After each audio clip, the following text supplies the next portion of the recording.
From Limerick Bowl in Limerick, Pennsylvania, USA Network presents the Professional Bowlers Tour. And tonight, it's the $100,000 Touring Players Championship. These are the 5 finalists. In 5th place is the 3rd leading money winner on the PBA Tour this year. It's the 6th championship round appearance for Tom Milton. The 4th place finisher is one of bowling's best, yet he's still looking for his first win of the year, Mark Roth. Qualifying 3rd is a popular St. Louisan who is looking for his first title, Steve Wonderlick. In 2nd place is Mark Fahy. It's only his 2nd championship round appearance of the year, but last time out, he won the tournament. And the man they'll be shooting at, this week's leader, who last won on USA's very first bowling telecast, looking to snap the string, is Steve Cook.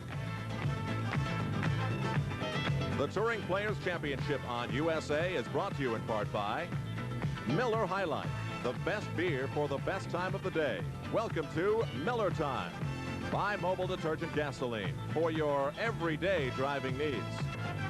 Buy Levi's jeans, cords, and shirts for quality and style you can count on. And buy Chevrolet. Chevrolet is USA One, and USA One is taking charge. Good evening, everybody, and welcome to the fall tour of the PBA Tour. I'm Al Troutwig, along with Mike Durbin. Limerick, Pennsylvania was not on my road map, but certainly I found my way here anyway. And the people who live here like that all the same. Yet it is strange that it is the small town that the PBA Tour is able to come to every year and have such a successful tournament. This year is even a little bit more special.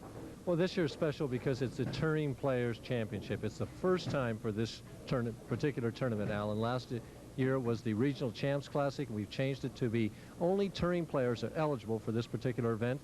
We hope it to become one of the big tournaments and maybe one of the majors one day. Now, 1982 was the year I met Mike Durbin. It was in San Jose, California. I remember it so well because Mike's been giving me a hard time ever since. But it was also the night that we met Steve Cook for the first time. He won that tournament, but since then, nothing. Talk to me about him. Well, Steve Cook is the biggest player that we have on the PBA Tour. It's 6'6", 270 pounds. He has had a drought as far as victories are concerned. He's been in the championship round. This is the 5th time here in 1983, and he used to have one of the best records on TV, and now it's slowly inching its way up where the losses are almost equaling the victories. I look for him to turn around here tonight, and really come away with a victory here. Now, 1981, Mark Fahy was named the PBA's Rookie of the Year. Since that time, he's made 1 championship round appearance. That was this year, and he was successful in it. Now he's trying to go 2 for 2. He certainly is. He walked into the Miller High Life tournament this year, and he said when he walked in the door that he was going to win it. And he led that tournament, and he did win it on TV, and he's hoping to repeat that performance here tonight. That brings us to the man who is second to Earl Anthony in just about all the PBA all-time categories. Tournaments won and some other very important categories as well. That's Mark Roth. Well, Mark has really bowled sparingly this year. He has not won a tournament. As a matter of fact, his last win was a year ago right here in Limerick, Pennsylvania. What's his story? Well, this is his 3rd championship round appearance. He seems to be getting it back together. We saw him a few weeks ago in Buffalo. He finished 2nd there. He bowled very well. He won 3 games on TV, and he lost the championship games when Sam Zurich made that big move at the end of the game to strike out and beat him. He's bowling better. He's bowling back to his late 70s form right now, and he's hoping tonight that he can get hot for 3 games and win this tournament. He won here last year. Well, while Mark's appearances have not been consistent, whenever that big hook of his makes a left-hand turn down halfway down the lane and the fans come out, that has been very consistent. Earlier, I had a chance to talk to Mark Roth. Mark, last year we were here in Limerick, Pennsylvania, tiny little town. Very small in comparison to some of the other places that the PBA stops in. You were in the winner's circle here last year. Now you're here in the championship round again. Any significance to that at all? Well, I would say that the shot is outside, and the house I've been practicing at home is an outside shot, and I feel sharp. I'm throwing the ball pretty well, and that's probably one of the reasons why I've been bowling well here. How do you feel physically? I know for a while you were having some trouble with your fingers, and you didn't bowl a lot during the summer. Give me a little bit of a 1983 update. Well, my hand is sore because of a lot of bowling, 56 games, and you know, when you're bowling on a tour, your adrenaline's up and your hands start to sweat and swell. So I've got little tears, you know, top layer of skin off, but otherwise my hand's in pretty good shape. I sense a little bit after talking to you that you've reached a point, or you had reached a point some point this year, where bowling wasn't exciting for you, at least not as much as it used to be. It wasn't. I just you know, I got to a point where after the Firestone, I just didn't want to bowl for a while. I just stayed home and bowled local tournaments and just try to relax. Just start, you know, get away from it, come back with a fresh mind and bowl real hard this fall. Well, Mike, those are 3 of the 5. The other 2 are Steve Wonderlick, a young bowler still looking for his first title, and Tom Milton, who bowls with a little pinch nerve in his elbow, but that hasn't stopped him. 3rd leading money winner on the tour this year. Like you say, he's the 3rd leading money winner. He can go to number 2 if he wins here tonight. In fact, he can go over that magic $100,000 mark if he would come away with a victory tonight. He's got 3 victories already this year. 1 more would give him 4, twice as many as Earl Anthony. He's still in contention for Bowler of the Year. Wonderlick has bowled well. We've seen him several times on the USA telecast. Still looking for victory number 1, though. Well, if you thought Mark Roth looked a little quiet during that interview, don't worry about it. Moments later, his wife Jackie and his daughter Stephanie walked through the doors. Big smile came across his face. He's ready to bowl, and so are the top 5 bowlers here in Limerick, Pennsylvania. And we'll get to game 1 in just a moment after these messages on USA.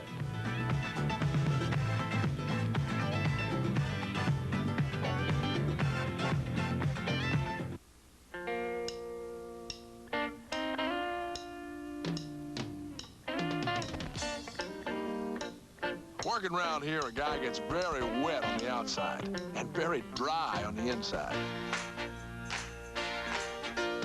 Welcome to Miller Time. It's all yours and it's all mine. Bring your thirsty self right here. The rich, smooth taste of Miller beer is what you have in mind. Whoa, whoa, welcome to Miller Time. Welcome to the rich, smooth taste of Miller High Life. Welcome, well you know you're welcome. Welcome, everybody's welcome. Welcome to Miller Time, yours and mine.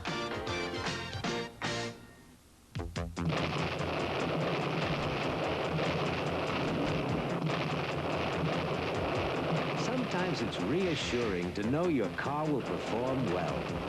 That's why stunt driver Michelle Slate relies on mobile detergent gasoline. After all, a car with a clean carburetor performs better. It's as simple as that. Mobile detergent gasoline for your everyday driving needs.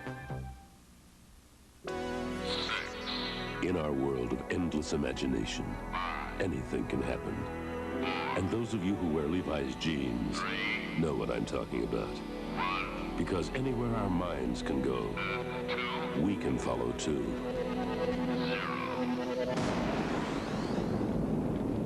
Go ahead, chase a dream in Levi's jeans.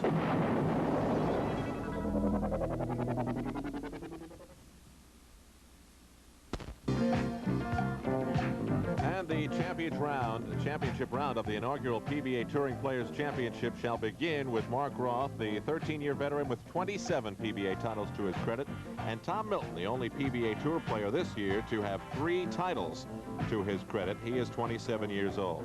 The folks are assembled in Limerick Bowl. We are in Limerick, Pennsylvania, and game 1 will take place right after the handshake has been completed between Roth and Tom Milton.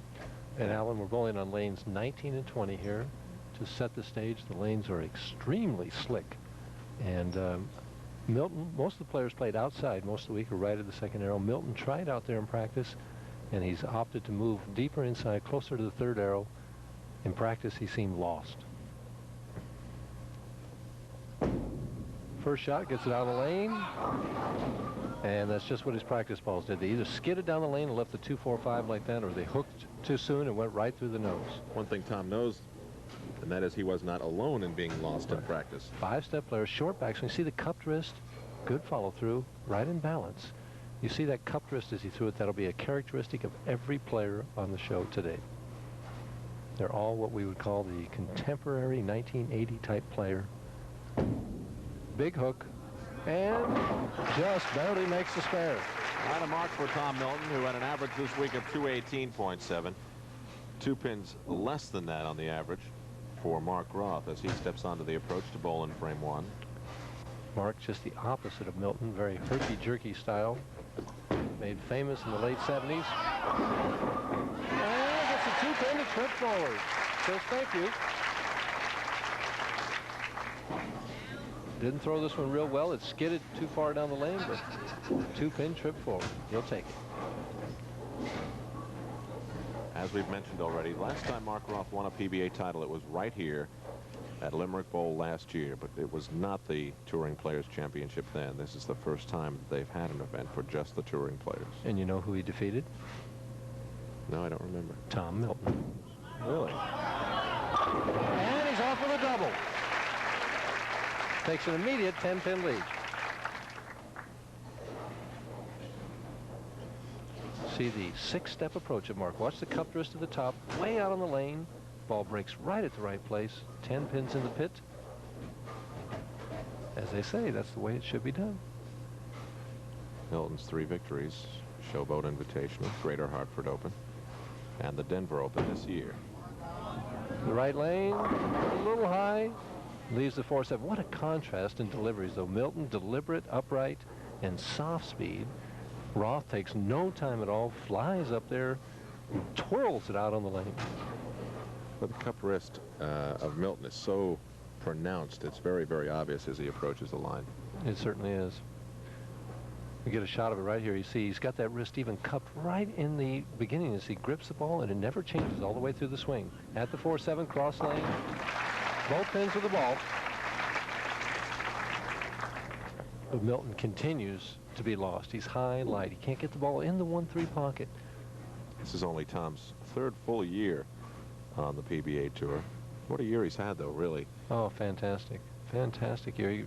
I think he has an excellent chance. In fact, I'm really not much doubt in my mind that he's going to go over $100,000 for the year. He needs to make $12,000 more, and he's going to get at least 4 here, so he's going to make it over $100,000, I'm certain.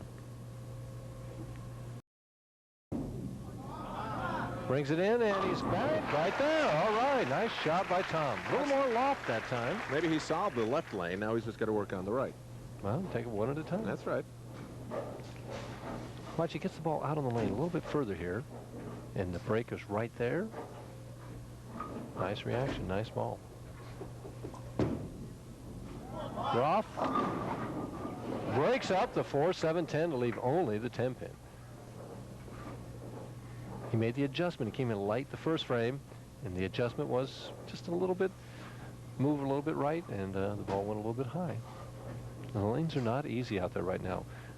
One of the problems we've had on our telecast lately is the dressing gets carried down the lane, and the lanes actually get tighter for a while, and that's happened here.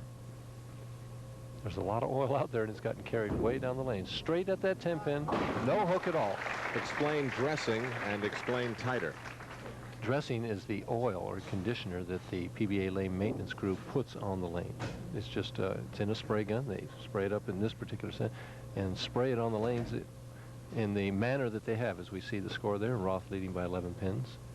Tighter means that the lane is slicker. The ball doesn't want to bite the lane. It skids further down the lane and doesn't really grab going into the pins. That one bit the lane. It grabbed, and you saw the result.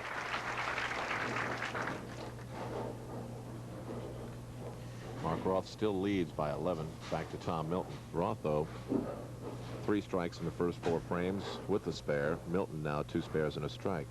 Mark looking on. Again, no defense in bowling. Nope. He still has a little trouble with his hand, his bowling hand.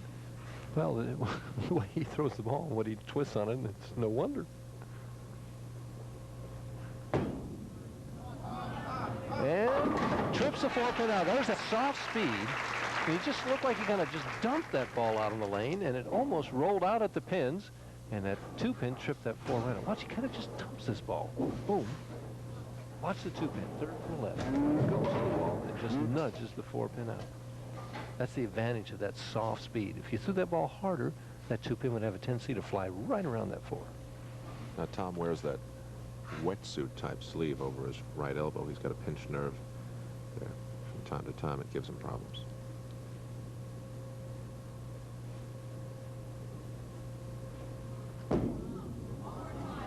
Not going to make it. Boy, that one never bit at all. Right. You could see that one just slide down the lane. As you say, it never bit the lane at all. Never, the ball never really turned over and went into a roll. Slides by, leaves the 1-2-8. Relatively easy spare. And you don't have to be here to know that. Even sitting at home, I mean, a professional like Tom Milton just doesn't throw a ball that plows through the pack like that one does. No. But right now, if he misses his target just a little bit to the right, it never makes it back. He's used to that big hook ball where he can throw it right of target and have it come roaring back, but it doesn't do it here. He converts the 1-2-8. All right, so Tom Milton marks. We're midway through game one in the inaugural PBA Touring Players Championship. Back to Limerick, Pennsylvania in a moment. But first, these messages coast to coast on USA.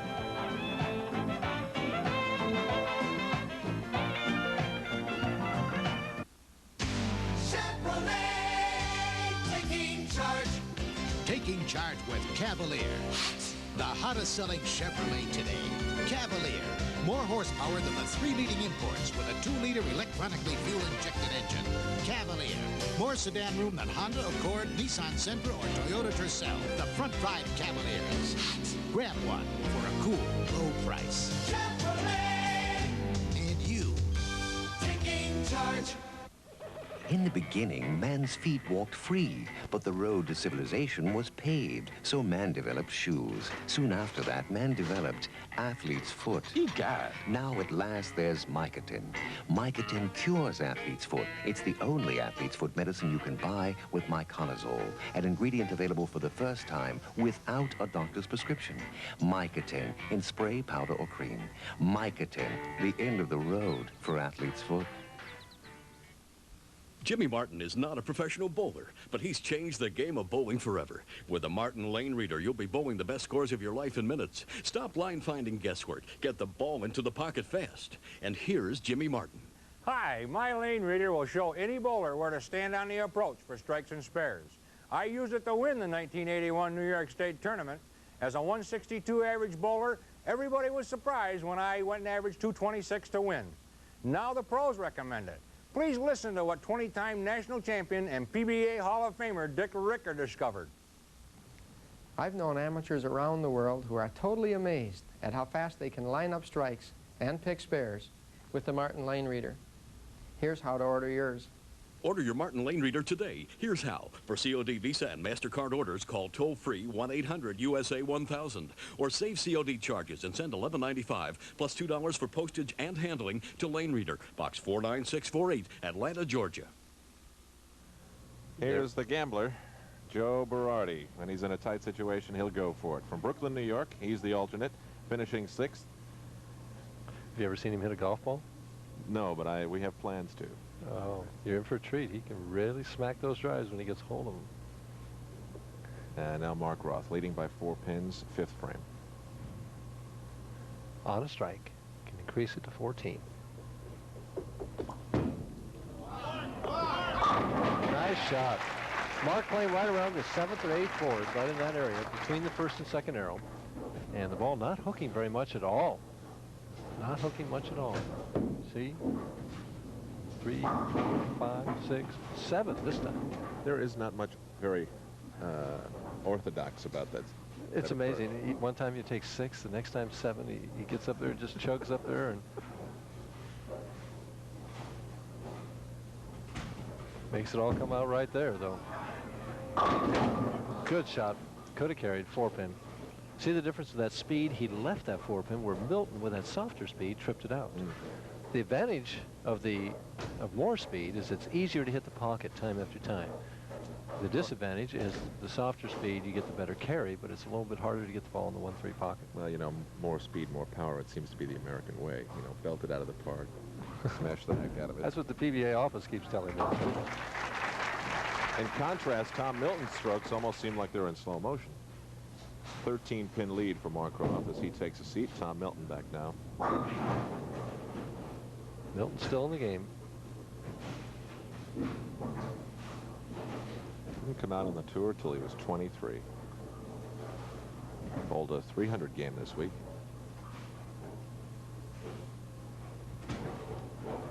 It's going high. Breaks out the 10-pin, leaves only the 4-7. Had the 4-7-10 up there for a second.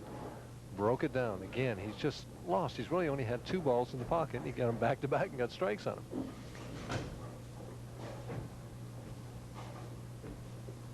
He's losing count. He's down to 103 in the 5th right now. Lost 7 pins in count. Cross lane at the 4-7.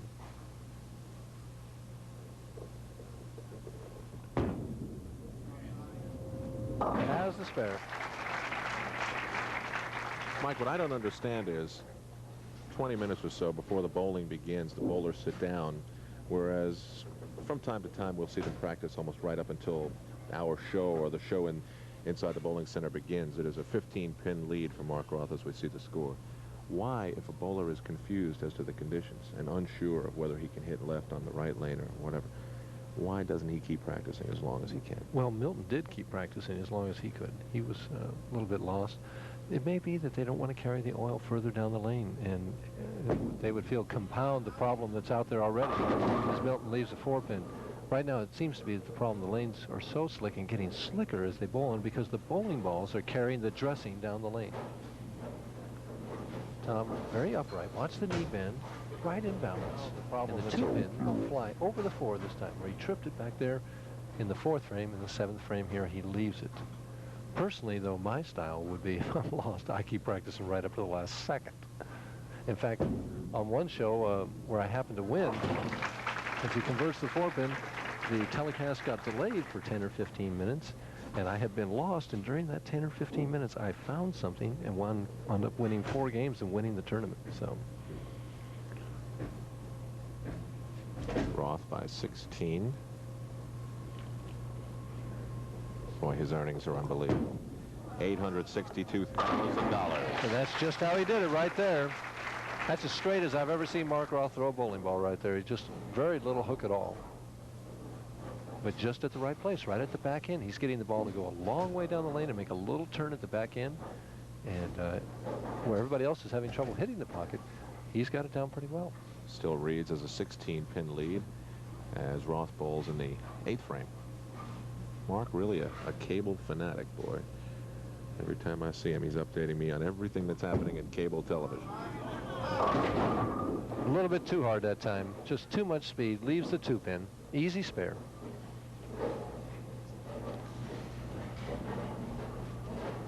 Right here, he gets the top of the swing and just pulls it through harder than he normally does. It doesn't bite there. Skids on by. Breaks down the bucket for only the 2-pin. That's another advantage of today's light pin that has 2 voids in it. It comes off that wall, and you break down that 2, 4, 5, 8 a lot of times for simply a simple spare like the 2-pin. Converts it. It's funny you should say that. The last event we did was the Seniors Classic. I took one of the bowling pins. I had Dick Weber sign it for a souvenir to take back home. And he said, he saw me put it in my luggage, and he said, boy, if we were using the old pins, you wouldn't be doing that. All right, here's Tom Milton down by 16 in the 8th on the right lane, which has given him problems. And Tom needs to get something going here if he wants to win this first game, which I know he does. He's right there. Pretty shot. Pretty shot. Right now, Tom Milton was the leader of several rounds in the tournament. He's bowled well all week. He's bowled 56 games. This is his 57th game as we see a replay from right behind him. See how square his game is and a good follow-through. Ball goes out to about the 12th board, comes back solid in the 1-3 pocket. But what I'm getting to is this shot right here is the most important one that Tom Milton's made all week right now. He must strike here in the 9th frame, not only to cut that 16-pin lead to 6, but to set himself up for the 10th frame. He knows it. He whiffed the head pin back in the 5th frame and left a 4-pin in the 7th.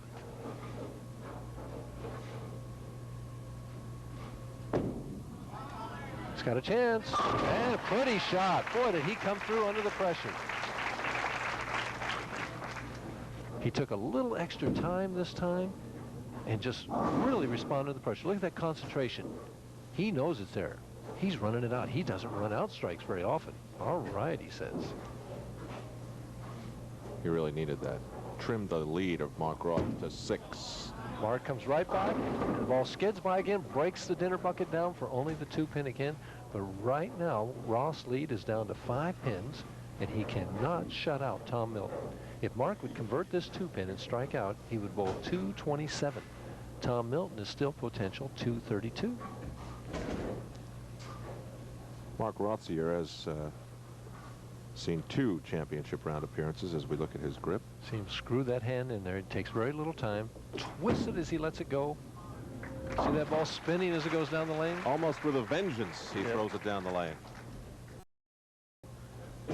He came out several years ago, many of them, 13 years ago, and had that style. And for first 3 or 4 years of his career, he did very little. As we see the scoreboard there, 177 in the 8th frame with a spare up in the 9th, and 142 in the 7th with a double working. The difference, 5 pins.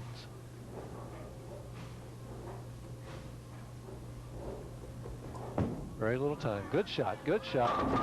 And gets a lump tap on the 10. Just what he was looking for. Milton kind of scratches his ear.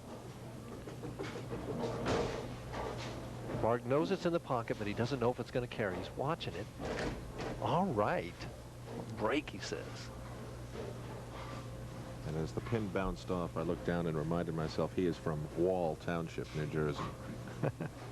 None of us would get too many strikes without those sidewalls. Needs this one. He threw it out wide. Not going to make it. Leaves the 1, 2, 8, 10. What it's going to boil down to is Tom Milton is going to need the first strike in the 10th frame to be a winner. If Mark converts the washout, he would maintain his 5-pin lead. Finish with 217. 9 out would give him 216. Force Milton to strike and get a good count. 9 out, he finishes with 216.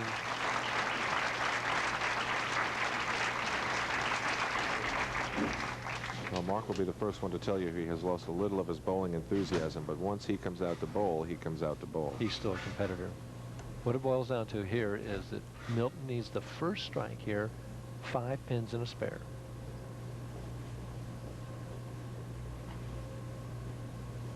Threw the 1s and 8s and 9s so well. Big shot for him here. Gave it a lot of room.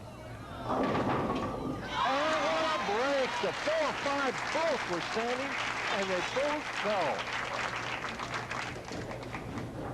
That gives him 172 in the 8th frame, a double working. Now he needs 5 pins and a spare. Now, how would you react if this happened? Thankful is how I would react. I mean, and he is too. He just didn't know where that 4-pin was going to fall. It looked like the 4-pin was going to stand. Right now, he just wants to get a decent count. If he hits the pocket, he knows that he'll get a good enough count. He's going high and smushes him off of it. So what we anticipated to be a low-scoring match turns out to be 230 to 210. Tom Milton, who was lost in practice, suddenly now finds himself the winner of the first game. Well, it's a real tribute to these two bowlers. Tremendously confused at the start to come back and finish with the scores that they did.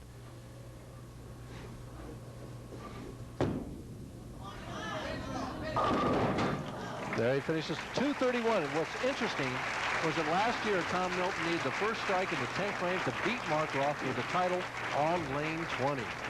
Well, last year Mark Roth was the man in Limerick. This year it's not to be.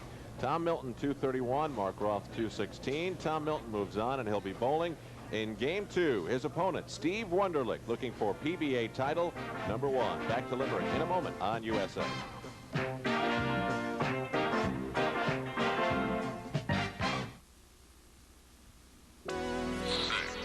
In our world of endless imagination, anything can happen. And those of you who wear Levi's jeans know what I'm talking about. Because anywhere our minds can go, we can follow too.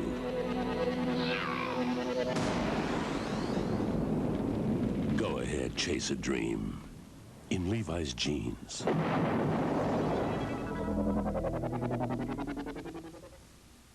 The Denerex Dandruff Shampoo difference. On this side, I feel a tingling sensation, and there's no tingling on this side.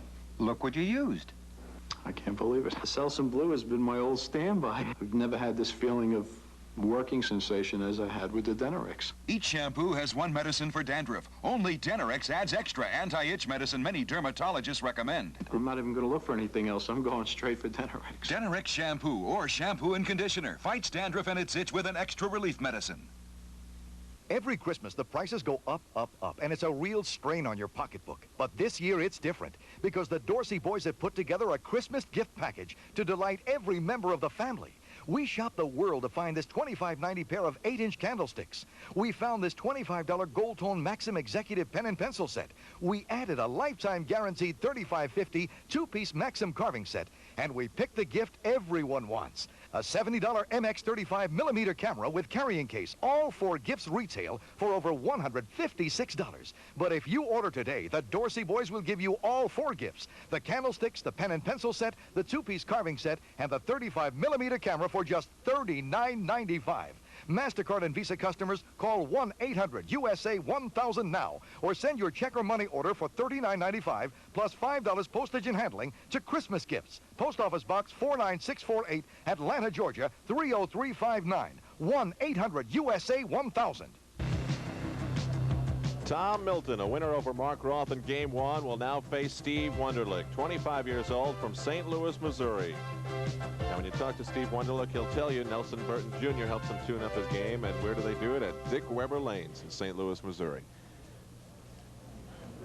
Steve, so far this year, 30th on the money-winning list at $34,939.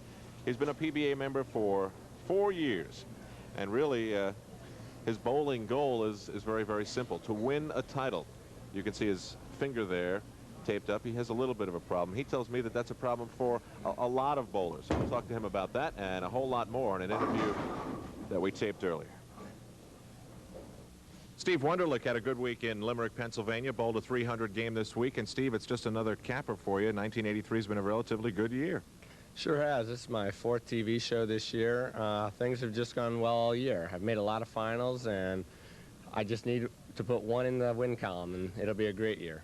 Steve, you've bowled, and Nelson Burton Jr.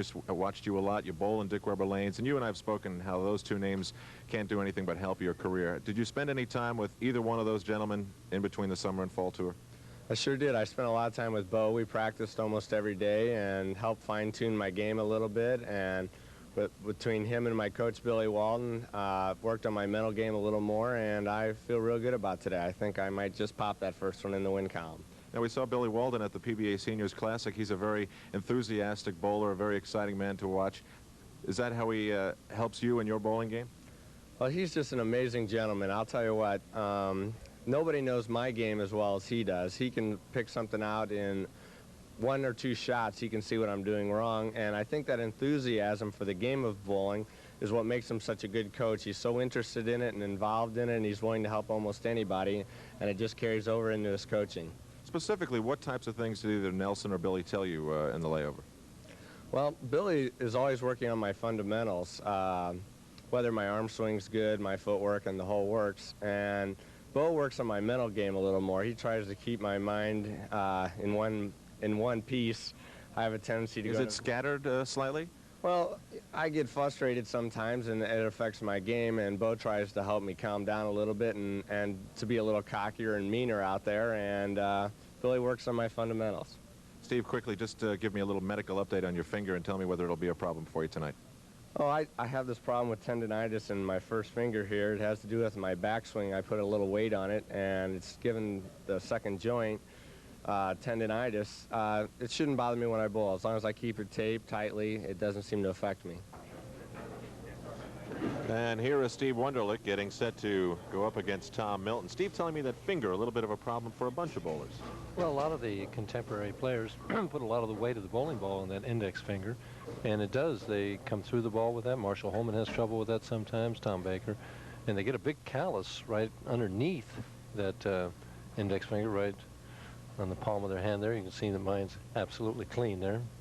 I don't have a problem in that area. Wonderlick playing the extreme outside angle with his ball going steady with the channel. And he starts with a strike. Steve had a good week, averaged .219, and also threw a perfect game. And he has a almost flawless game. The ball right in time, follow through straight up, in balance, left arm out. Very square delivery, good young player. So both of these bowlers, perfect games this week. I don't know that that's ever happened on our USA telecast before. Well, they're both very square players and in balance. And Milton seems to have found the range. Starts right out with a strike. the lanes are really tight because Tom throws this gigantic hook and the ball's hardly hooking at all. Steve Wonderlick forgot his tape. Steve Cook just tossed it over gently, and Mike Collins, who's one of our player reps out here, caught it, gave it to Steve Wonderlick. Tom is taking no chances after all the slipping and sliding his ball did in game one. He is wiping that ball down very carefully. Well, there's a lot of dressing on the lane. You want to get it off there because you're afraid it might get on your hand, Alan. It gets on your hand, then you might drop the ball. All kinds of bad things can happen then. Give it more room. And there's the 1-2-4-10, the washout. Just swings it a little bit on that left lane, and it won't make it back for him. Wonderlick's taking that ball off the rack and putting something in the thumb hole, piece of tape. See, he gives it just a little more room there, and it's gone right there. It's not going to make it back. It's no loss in count, though, because he was on a strike. If he can convert the spare, it's no different than if he left a single pin spare.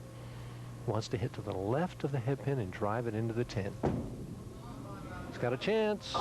Didn't quite get over enough. Close, but not quite enough as he shakes his head coming back. Mumbles to himself. I know the feeling.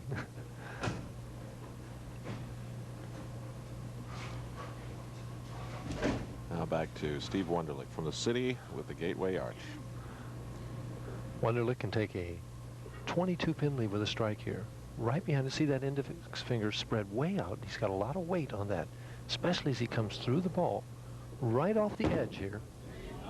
And he's a little high, and it sets. Leaves almost. Thought he was going to leave a 4-pin, but the ball set at the pocket.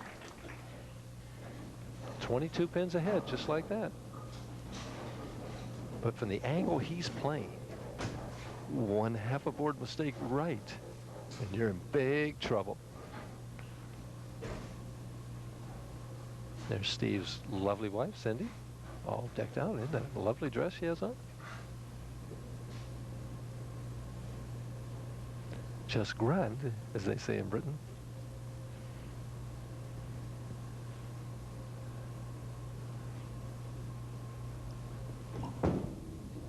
Good shot. Pretty ball.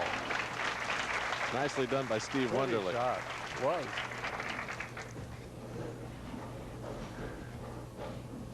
Gets it way out over the foul line here. The ball starts breaking right now. It is just dead solid there. Really puts the heat on Milton. Now he's down 32 pins, and he's hardly had time to wipe the oil off his ball. Yep.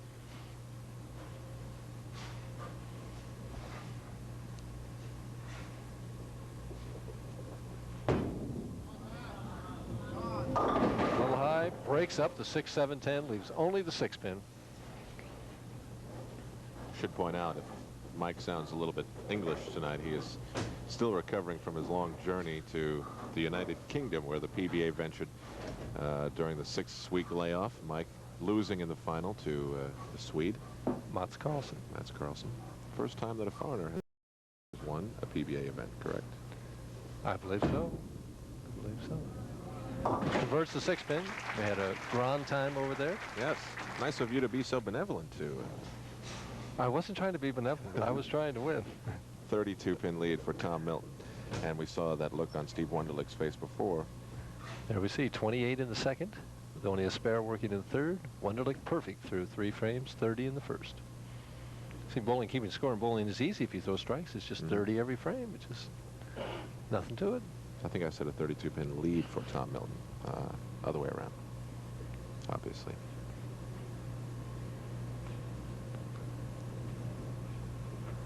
On the left lane. Back in the pocket. Pretty shot. When he hits that target, boy, he gets a good reaction. It's just that when he swings it aboard wide, it's gone. See the difference here? The ball's just a little bit further left. You can see right there. And it's just dead flush in there. All 10 pins in the pit. See, Steve Wonderlick doesn't know it right now, but he is bowling under a tremendous handicap. And depending on what happens here tonight, we'll let you know what that handicap is. 32 pins in front can increase it to 42. Little light. And same type of hit that Milton carried to defeat Roth, and he leaves the 4-pin. Easy spare, though. Boy, does he come close to the channel. Yep, that is his favorite angle, by the way. Steve Wonderlick loves that extreme outside angle, as I do, and he plays it very well.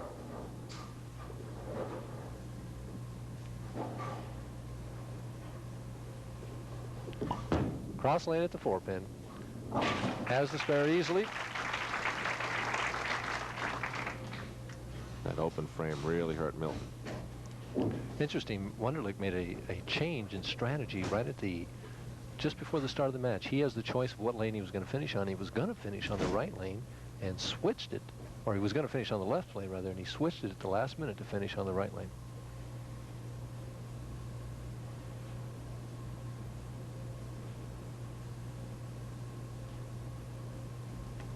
On lane 19, 5th frame, tie, and doesn't break up the split, leaves the 6, 7, 10.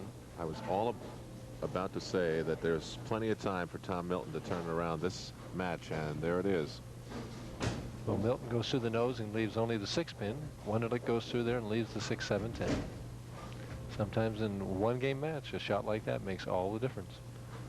Stephen, now the key would be Steve's really going to go for this. He's counting the boards, and in a one-game match, he's going to give it a shot and try and convert this split.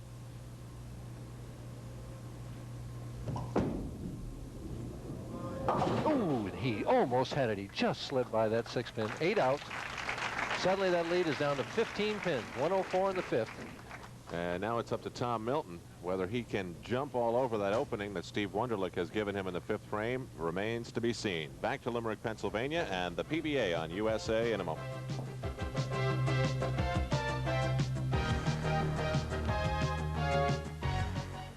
Chevy Tough is taking charge. Moisture and road salt are murder on a pickup. But Tough Chevy S10 comes with built-in corrosion-fighting zinc-coated steel to help guard against rust. While Ford Ranger uses about 93 square feet, Chevy S10 gives you almost 3 times more zinc-treated steel, about 277 square feet. For year-round protection, Chevy S10's got you covered with tough corrosion-fighting steel. Chevy Tough is taking charge. All day long, we're all business. After that, it's a whole new ball game. Welcome to Miller time. It's all yours and it's all mine. Bring your thirsty self right here. The rich, smooth taste of Miller beer. It's what you have in mind. Welcome to Miller time. Welcome to the rich, smooth taste of Miller High Life. You like Swanson dinners, huh? Uh-huh. You like that one? Uh-uh. My brother does. Ah, your brother. So then you must like the fish and chips, huh? Nope. Lydia does. Lydia, your sister? Babysitter. Ah, well then, which dinner do you like? Wait a minute, that's a Swanson breakfast. Your mom lets you eat that for dinner? Nope. But Lydia will. Kids really love having dinner with the Swansons. The Angle Ball, the big winner on last winter's Pro TV Tour. 4 times more wins than any other ball. Inspires Angle winning wear for your winning lifestyle. Angle shirts, winners wear them everywhere. Angle bowling shoes, fast lock. Angle bags that travel the world. For your winning lifestyle, Angle winning wear at pro shops only. Al Troutwig along with Mike Durbin. Steve Wonderlick was quick to get out of the gate, but now all of a sudden in the backstretch, Tom Milton is catching up. Well, he can really cut it close. He's down by 16 pins, can cut it to 6 with a double here on lane 20. This seems to have been his favorite of the 2 lanes so far. Boy, he can get quiet at the Limerick Bowl.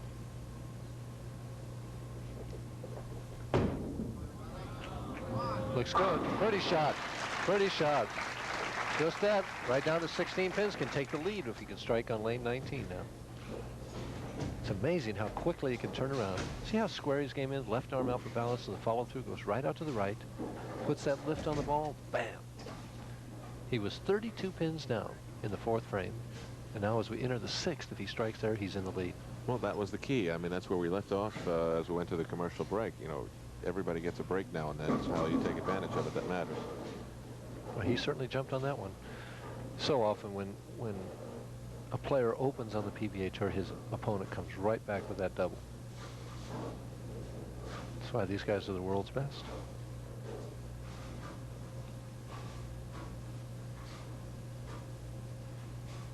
A lot of time. Down by 6. Leaves the 4-pin just a hair tight. He's playing a tight line, which is, I'm sure he's not used to. He doesn't do all the time, as he usually throws that big hook. Just a hair tight. Leaves the 4-pin. Keeps Wonderlick in the lead by 7 pins. We've got a very tight match here. Cross lane at the 4-pin.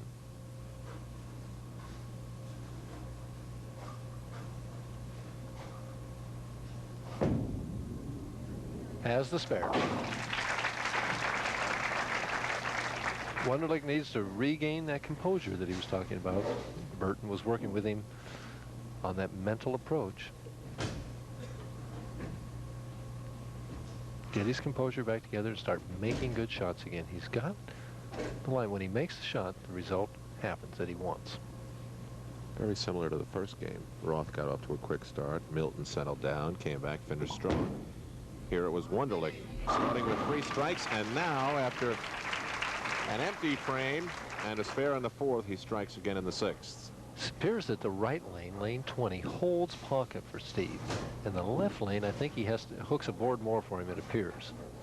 I didn't ask him, but it appears so.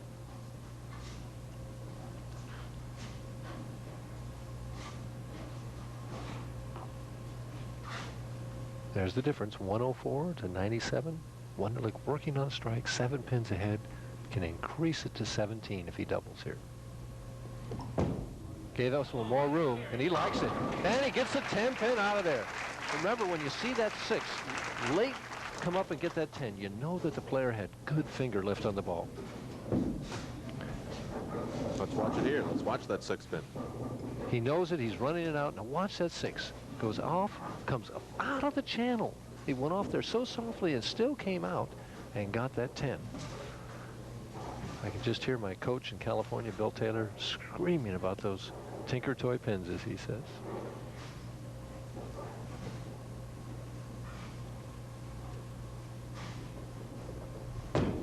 Milton on lane 20. High, crosses over, leaves the 6 pin. I thought he was going to get lucky. Looked like he was. Yep, I thought he was going to come way high, almost to Brooklyn, and I thought he still had a chance to strike. From the look on his face, he was greatly surprised that that ball went that far left. Which means that he's going to have to throw another shot in that lane in the 9th frame, make some kind of an adjustment. As it is, he's 18 pins down, converts this in the 7th frame, be working on a spare. Cross lane at the 6 pin, has the spare. And we're getting down to the nail biting time. 8th frame action now. And he wants a re-rack on lane 19. You better not start biting your nails. There's not much left. I clipped them all off. There's the re-rack for Tom Milton on the left of the 2 lanes. Interesting. We have very few re-racks so far in 2 games here compared to, where was it, Buffalo, that we had so many? Oh boy, yeah. They have the flags of the champions that hang above each of the lanes. Milton is bowling on the lane which has his banner. You can see it there. Looks good. And 7 pin doesn't go. Came up light. Falls another pin behind. Mike, is this the penalty or one of the penalties for throwing a softer ball than, say, a Mark Roth does? Does he not get the action that No, he gets the action here. That pins are bouncing all over the place. Just didn't quite hit that 7 pin. Now, the penalty for throwing the ball slower like that is it's harder to get it in the 1-3 pocket. But generally, your carry is better with that slower speed. If the ball's alive, which Milton's ball is. Still a 19-pin lead.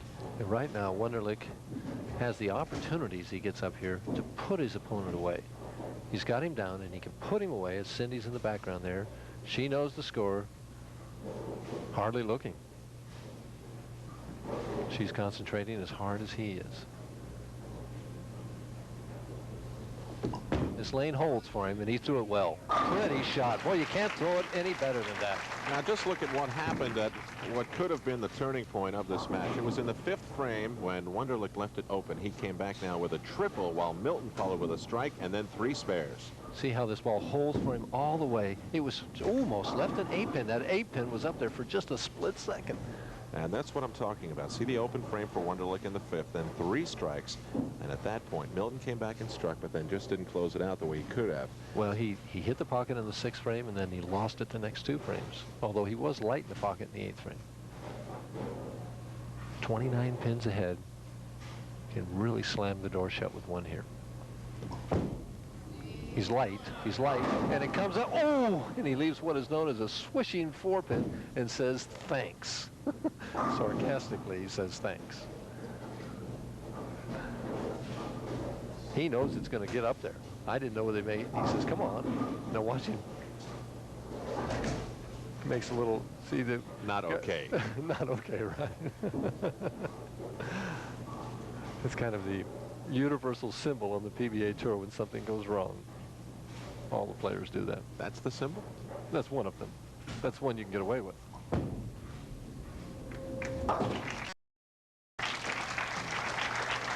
Converts the 4-pin, stays in the lead by 28 pins. Right now, Tom Milton must strike out. He can strike out for a potential 215 and force Wonderlick to mark.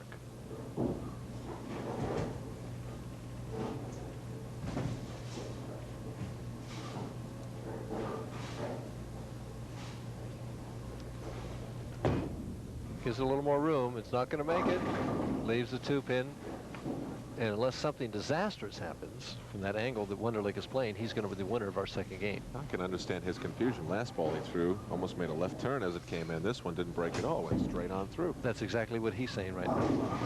Put a little left, and it goes Brooklyn, and threw it out of board, and leaves the 2-pin.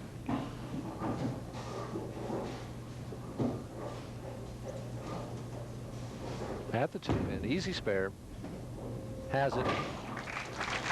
The best Tom can get if he gets all 3 strikes in the 10th frame, it's 2:04. And right now, Steve Wonderlick, if he strikes spares in the 10th frame, is going at a 2:23 pace.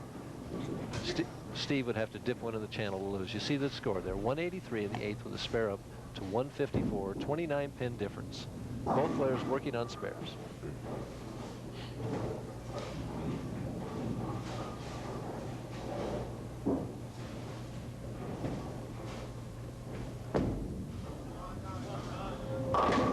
There's the one he was looking for, the wall shot. Head pin goes to the wall and cleans out the 4-5-7. But I'm afraid it's going to be a little bit too little too late. It'll be interesting if he does strike out to see if Wonderlick moves in closer to the center of the lane just to finish out the 10th frame. That's what I would do. Get it in there closer to the 2nd arrow with flirting with that channel.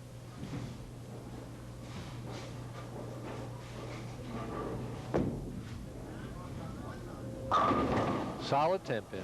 It's going to finish with 194, which means Wonderlick will need 1 pin on 2 balls. I think you can handle that. I think you can handle that. Yeah, maybe.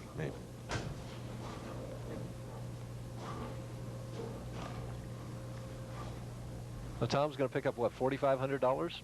Yep. To add to his $88,000, put him close to the $93,000 mark as he creeps up toward that $100,000 mark. I know last year I was battling to get up there, never did quite make it.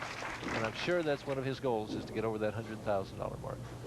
Well, just a confusing puzzle on these 2 lanes for Tom Milton, and he could not put the pieces together. Still a good week for him, though.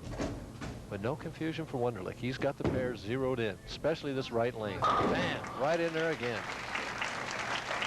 I could see why he switched at the last minute and chose to finish on this right lane. He just really has it zeroed.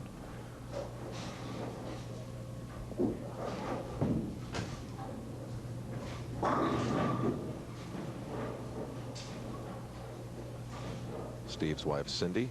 Mike likes her dress so much, she can probably now buy another one. Well, they're not thinking of the dress or anything else right now. What they're thinking of is winning 2 more games to win that first PBA title. As Steve changes his angle here, he's going to practice a little bit right now. Moves into the 2nd arrow and leaves a 4-9. I think you better stick with the other says, method. Yeah, right. He says, I'm going back.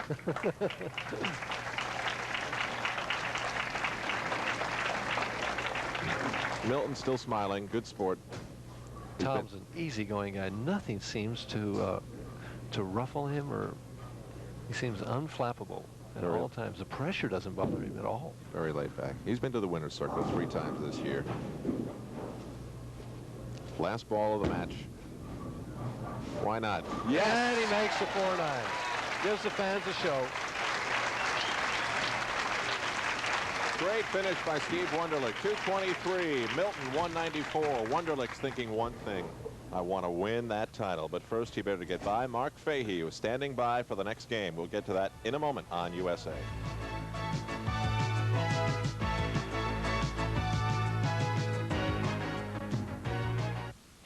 After you win a tough race, you want to take it easy, but you don't want to slow down. Welcome to Miller Time. It's all yours and it's all mine. Bring your thirsty self right here. The rich, smooth taste of Miller beer is what you have in mind. So welcome to Miller Time. Welcome to the rich, smooth taste of Miller High Life.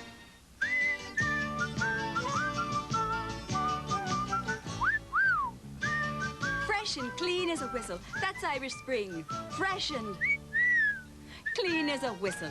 Irish Spring's green and white stripes have 2 truly effective deodorants. 2 deodorants.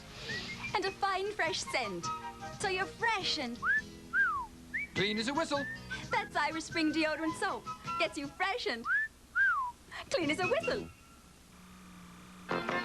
The Angle Ball, the big winner on last winter's Pro TV Tour. 4 times more wins than any other ball. Inspires Angle winning wear for your winning lifestyle. Angle shirts, winners wear them everywhere. Angle bowling shoes, fast lock. Angle bags that travel the world.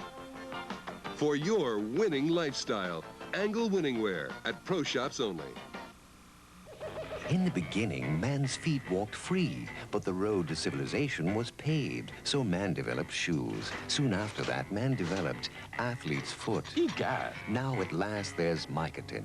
Mycotin cures athlete's foot. It's the only athlete's foot medicine you can buy with myconazole, an ingredient available for the first time without a doctor's prescription.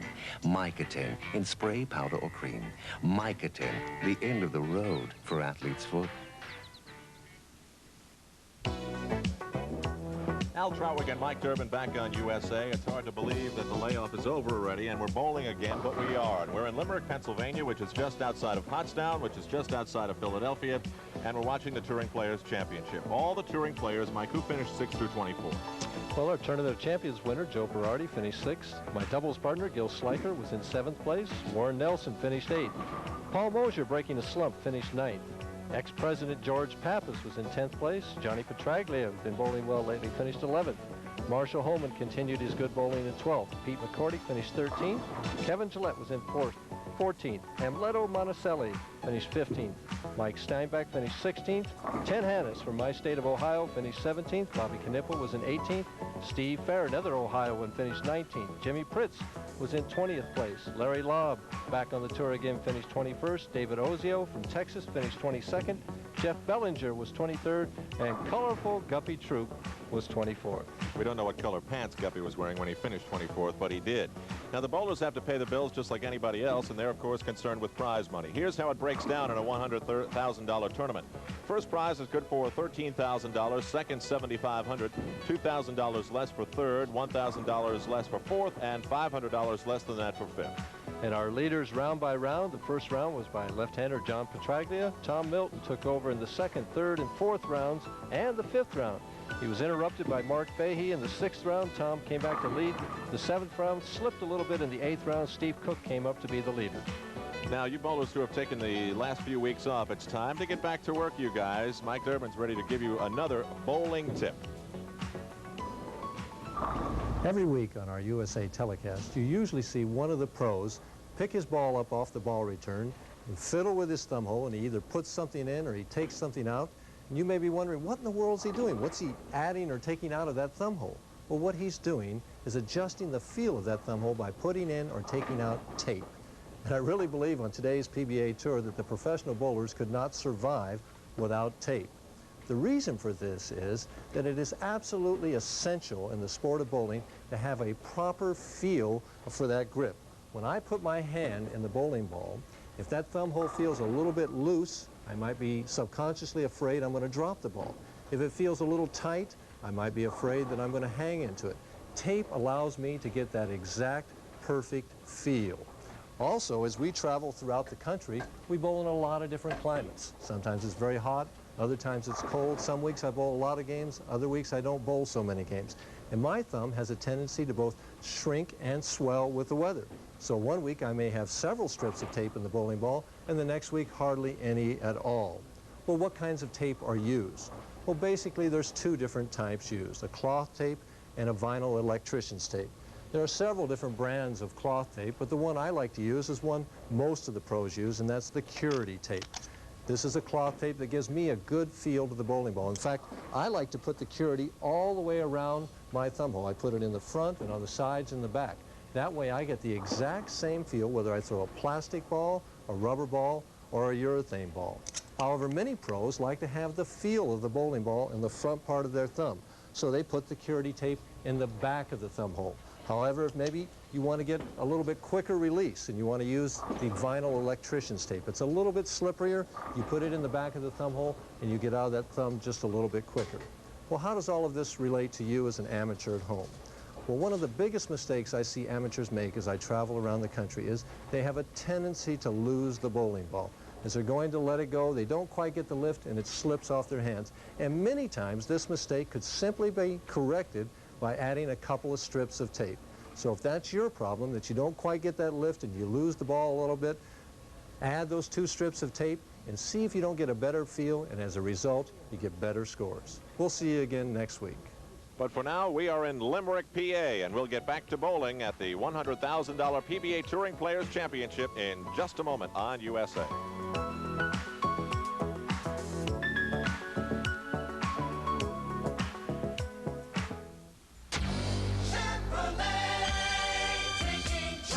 Make your move to Chevrolet's new Celebrity. Move into the comfort of more passenger room than 98 out of 101 imports. Move into Celebrity and the traction of front drive.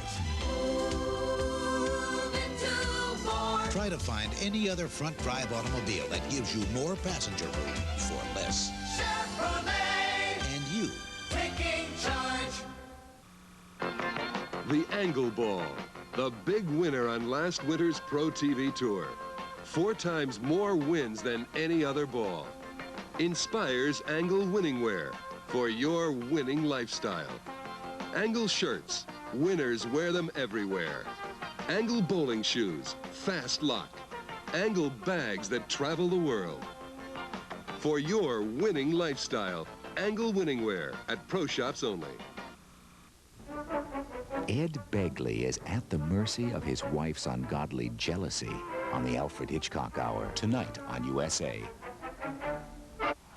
Thursday, USA shoots you into an East Coast battle on Special Edition NHL. The rags to riches Washington Capitals will test the new-look New York Ranger defense. Check out USA's Special Edition NHL. Tomorrow, live at 7:30 p.m. Eastern. Our coverage will not be seen in the New York and Washington areas. He's bad, he's mean, and he aims to have it all. This is a business, baby. A production line. And just like GM, Ford, Chrysler, Willie's coming through. And it's gonna take one tough lady to break him. I want to see him finished. Wiped out. Willie Dynamite, an explosive action thriller on the USA Network at 8 p.m. Eastern, 5 Pacific, Friday. Steve Wonderlick, a winner in our last game, will now take on a man they call Beef, Mark Fahy. Why not? 6'1", 225. He said, don't pronounce the Y. And I said, Mark, okay, whatever you say, pal. And here we are in game 3. And he heard that comment about beef. Mark Fahy now 18th on the PBA money list, $47,000 on the year. And he seemed to be throwing the ball well in practice. Steve Cook says that Mark has the best shot of any of the 5 players today. Although I'll still go with my pick.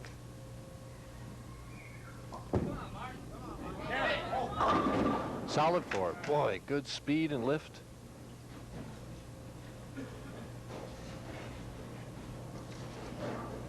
Very muscle player. Now watch the cupped wrist at the top of the swing with him too. The whole arm cups up there, snaps it through. He's so strong as he comes through the ball there. Whew. I'd just like to meet him in a dark alley. Well, he was a Golden Gloves champ too. As long as he's a friend of mine, I'll meet him anywhere he wants. Right. Mark's had a good week. Not averaging as high as Steve Wonderlick. As a matter of fact, about 2 pins less, but still good enough to finish second. And Steve takes a re-rack on lane 20. Mark did a smart thing here in making Steve finish on lane 19. Which is the left of the 2 lanes. Right. He wants another re-rack. He's allowed 3. Taking 2 right here in the first frame, highly unusual.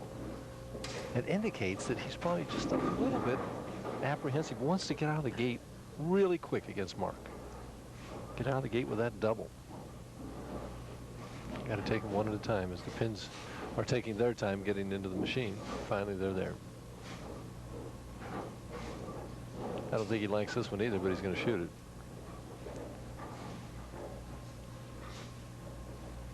Steve using a urethane bowling ball.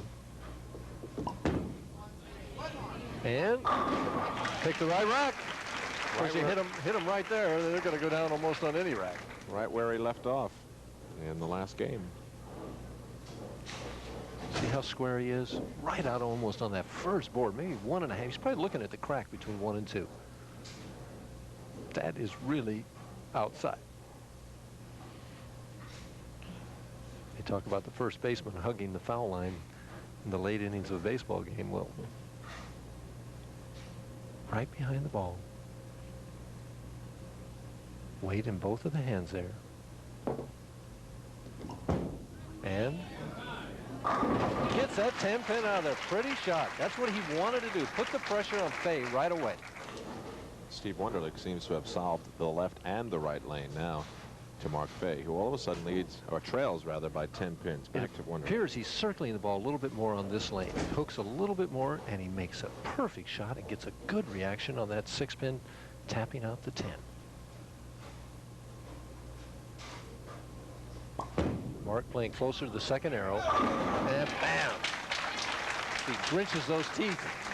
Don't want him grinching those teeth against me, I'll tell you.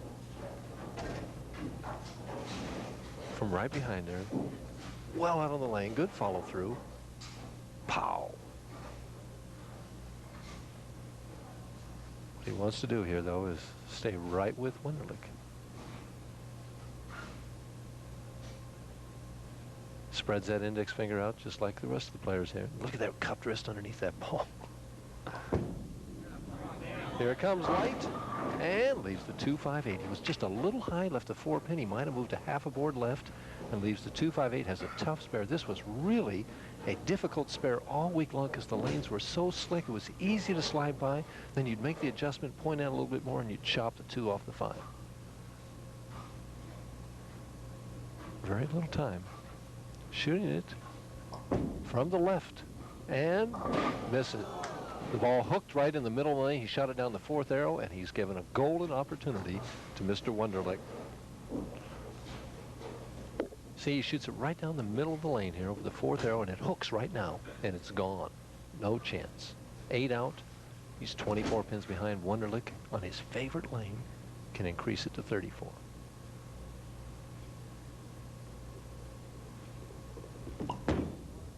He's right there. Pretty shot. Beauty. That's taking advantage right there. Wonderlick's lead now 24. Back again to take a look. See that good follow through right at the pocket. Ball turning like crazy. Increases it from 24 to 34. Thank you, Mike. You're welcome. Steve pacing himself very well here. He knows that he's got as good an opportunity to win his first title as he's ever had. Wins this game, he gets into the championship match.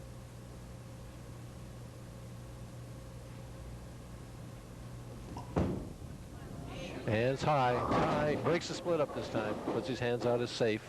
Just turned that ball a little early. It's a little bit more difficult shot on lane 19 for him. The ball won't hold. Leaves the 3-6-10. Well, he'll take a relatively easy spare. The last thing he wants is a split, which is the opening he almost gave Tom Milton in the last game. Changes balls to a ball that goes straighter across lane. 3-6-10. Not the easiest of spares. And a bug. He grabbed a bug. A little gnat or something out there. Flew right in front of his eyes as he started.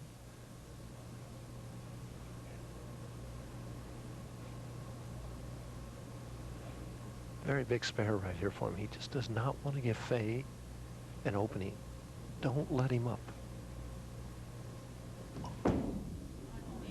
And he did it. It slid right by, and he takes the 6-10 and leaves the 3-pin. Well, that'll bug him all right. Cuts that. This ball is a new ball and doesn't bite the lane and just keeps spinning here. He keeps waiting and says hook, and it doesn't. Takes the 6-10 right out. You got to hit that lead pin or you can't make that spare. I noticed Steve had a gouge or a little space dug out of his ball, or the surface of the ball. It looked like to me. Is that something that you noticed, or was I seeing that? There's the exact same. Fahy goes right up there and leaves the 3-6-10.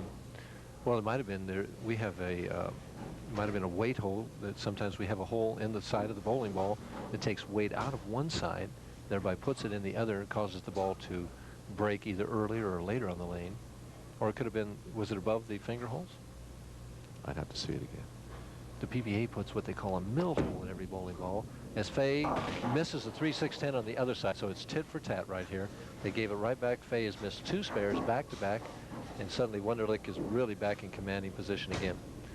But the PBA puts a small hole above the finger holes called a mill hole, and they have an instrument called a durometer where they can measure the inside hardness of the ball and the outside hardness, and thereby check whether I'm soaking my bowling ball or not. There's Wonderlick smiling. He knows he's still doesn't like to miss spares. None of us want to miss spares. His mark gives it too much room, leaves the 1-2-4-10, and suddenly he's totally lost.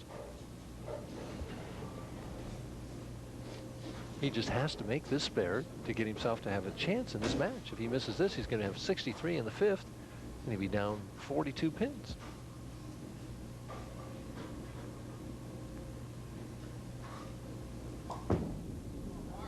Has a chance, and right around it. What a bad break, and that's exactly what he's got. 63 in the 5th. He's down 42 pins. He's opened 3 frames in a row. A disastrous beginning. Slams the towel down in disgust. Well, that last attempt was about as close as you can get. We're at the midway point of a game that could send Steve Wonderlick into the championship match for his first title. More to come on USA in just a moment.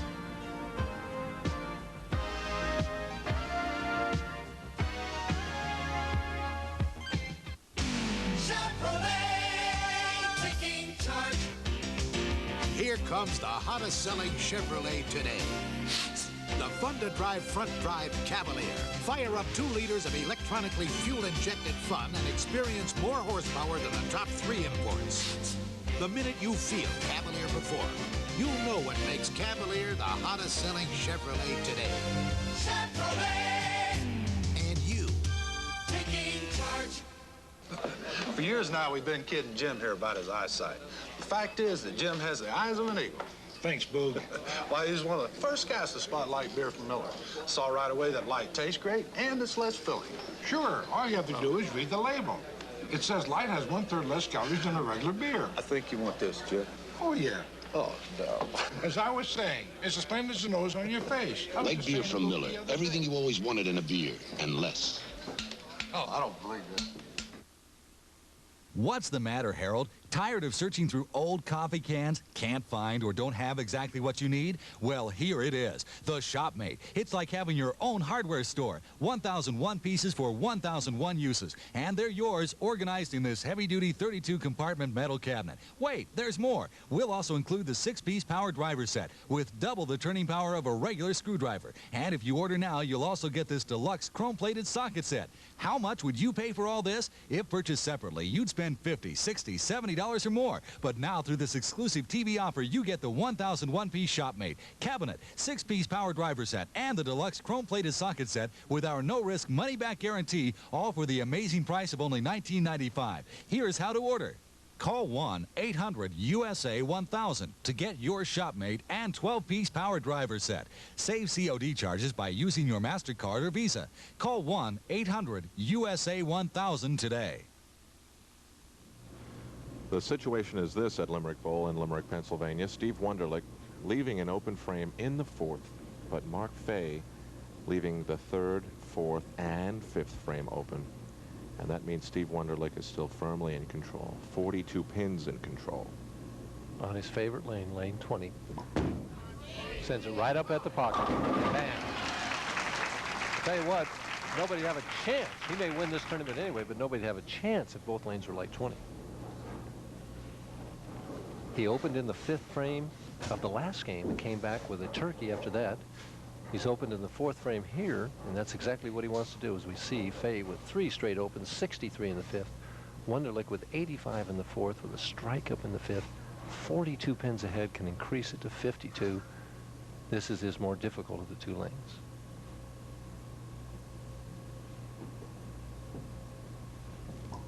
Gives it more room. Pretty shot. I was watching Steve after he threw that ball. He had a moment of hesitation and then all of a sudden realized it was going to bang right in there. Well, he gives it good loft, a little more room, and right here it just sets up. Bang! Sometimes it gets to that point and it hooks more. But at that point, he could see that it was setting. Fahy back in the pocket, trips the 4-pin out. And he's in the position he has to strike. I mean, he has to strike out. He can strike out by, what, 213, I believe is the best he can get if he goes all the way. And right now, Steve Wonderlick is going at a 215 pace. So he's in a bad position, that's for certain.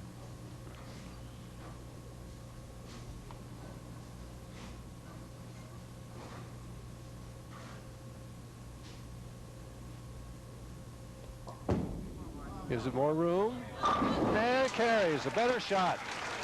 Shakes his head, says, that's better. Keeps himself alive. Keeps himself alive. Right around the 2nd arrow. 9th board, maybe. And watch the 6-pin snap out and get that 10. Again, good lift with the fingers. Let's see if Wonderlick can maintain the pace, working on a double.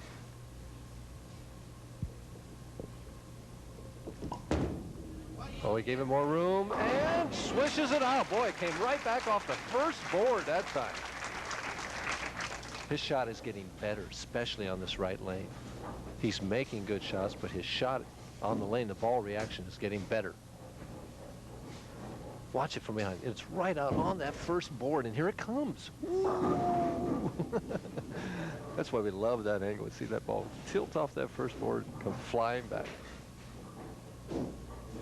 115 in the 5th, double working, 63 in the 5th with a double working, the difference 52 pins. Something disturbs Steve.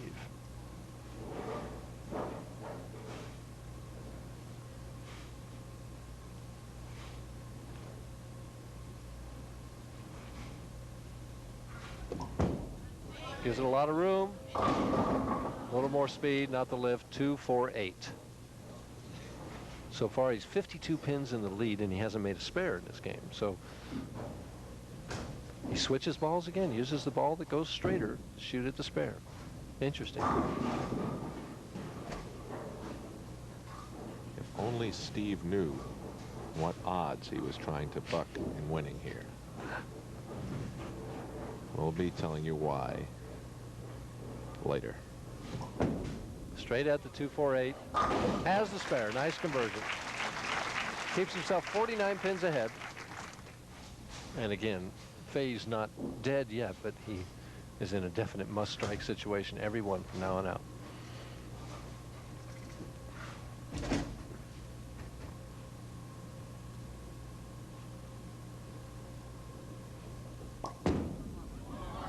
Little light. Gets the wall shot. Keeps himself barely alive. Again, he's potential 213 if he strikes it all the way out. He's got 3 in a row. 9th frame, he has to have this one.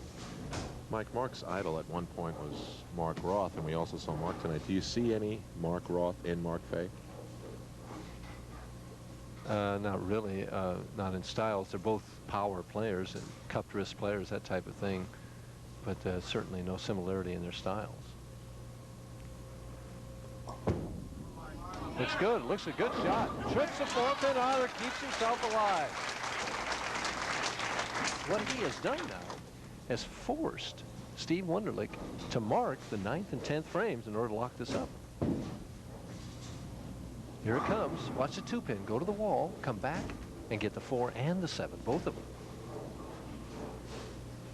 Steve has to mark these last 2 frames now, where it was a cakewalk. It's down to 29 pins now.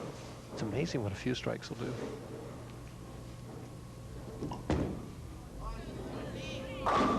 There it is, right there.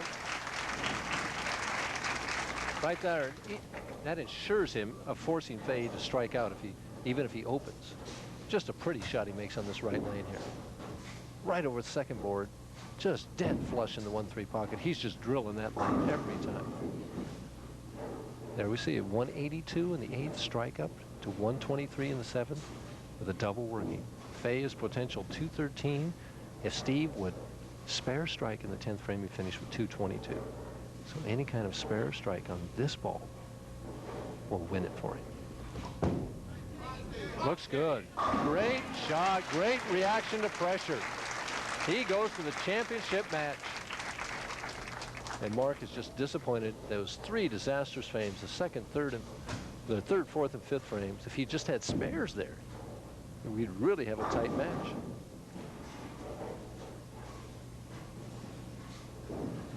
See if Steve, yes he is. He's moving inside on this one. He doesn't want to take a chance of dipping one in the channel. He's got the game won. Just keep the ball in the lane. And strikes anyway. Works from there too. One more and he's going to finish with 242. Well, he does come awfully close to the channel, that's for sure. Wonderlick last. 223 the first game, 242 this game. Maybe over a 230 average for the 2 games. Bowling very well. 7 strikes in the first game, and he's got 9 in this game. Can finish with 10 if he gets one more, which he doesn't. He finishes with 9, 16 strikes in the 2 games, averaging 8 a game. Finishes with 240 even. 21 pins, better than his average this week. He's 10 frames away from his first title. Mark finishing it out. Comes in light, leaves the 258. And if he makes it in strikes, he can finish with a respectable 190, which was a lot better than it looked in the 5th frame, but it's still going to be a loss for him. He's going to wind up 3rd in the tournament. And I know he's disappointed. This is the spare that led to his downfall right here. Now he makes it. Well, so now he knows what it's like to win in the championship round and lose in it. He'll be 1-1 in championship round appearances. And Steve's concentrating on this next game. I think he's got enough experience now to know that, you know, it's not over yet. This is his best opportunity he's probably ever had. Finishes with 186. So Wonderlick defeats one 225-pounder. Now he gets a 270-pounder coming up next. And that's Steve Cook. 240, 186, Wonderlick over Fahy. And we'll be back on USA for the championship match after these words on USA.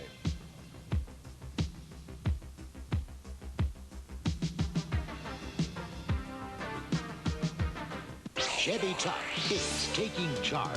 Compare S10 Maxi Cab to Datsun King Cab, and you'll see Chevy S10 has Maxi Room, 50% more rear load space, Maxi Payload, more payload than King Cab, Maxi Power, optional V6 muscle the imports don't have, Maxi Towing, 3,000 pounds more than the imports. Maximize your truck value. Chevy S10 Maxi Cab.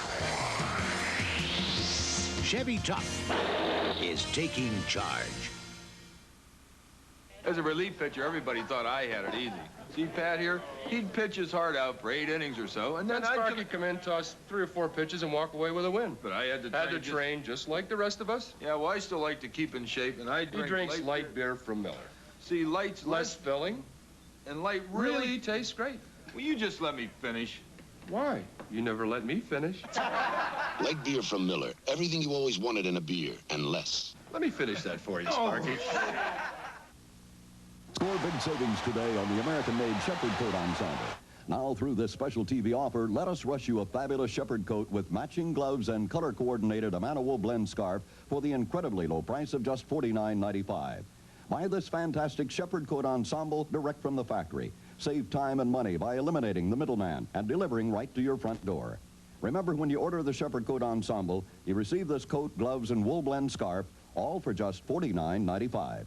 And if you mail a check, money order, or charge the Shepherd Coat Ensemble to your Visa or MasterCard, we also include the stylish His or Hers Gold Tone 5-function digital watch with matching expandable band. Here's how to order. Call toll-free 1-800-USA-1000. In Georgia, call 1-800-222-7272. Or save COD charges by mailing us your coat size with check or money order for $49.95, plus $5 shipping and handling to Shepherd Coat. P.O. Box 49648, Atlanta, Georgia, 30359. Satisfaction guaranteed. And we're set for the championship match. The winner for $13,000, and it could be worth a lot more to that to Steve Wonderlick, who just won his 2nd game and now moves into the championship match looking for his very first PBA title. Steve Cook, the man on the right, holds 6 PBA titles, but what a drought it has been for him. The last time he was able to win was a long time ago, and that was the very first time that we were able to get together on USA. It was in San Jose, California. Steve, a very strong, powerful bowler. He is 6'6", 240 pounds, and so Steve Wonderlick proving once again that in bowling it's not how big you are, but how accurate you throw the ball. Well, Steve is finishing out his practice balls, and he seems to have found something. He's playing outside on lane 20 and deep inside on lane 19. And where he didn't seem to have a shot in practice, now he seems to have found a shot, and we might have a real exciting championship match here. Steve has had a good record on TV. It's a winning record, and a lot of the great bowlers don't have that. They get to the championship round often, but it's difficult to win here consistently. His TV record is 19-12. He has won 6 PBA titles. His average on television, I think, is very, very good, 215.6, when you say? Excellent average, excellent average. And it looks like we're finally set to go. Steve Cook will start on the left lane. He gets 6 practice balls, Alan. He threw 5 of them on lane 19. And he's making Wonderlick finish on 19, which again is a smart move.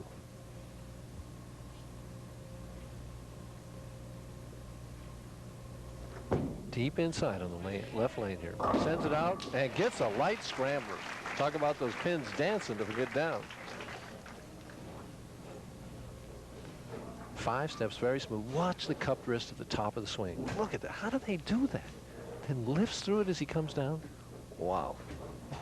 He's going to hit the ceiling tiles one day when he gets to the right center. Oh, my goodness. So much power. Wonderlick on his favorite lane. Right back in there. Bam! This could be a good one.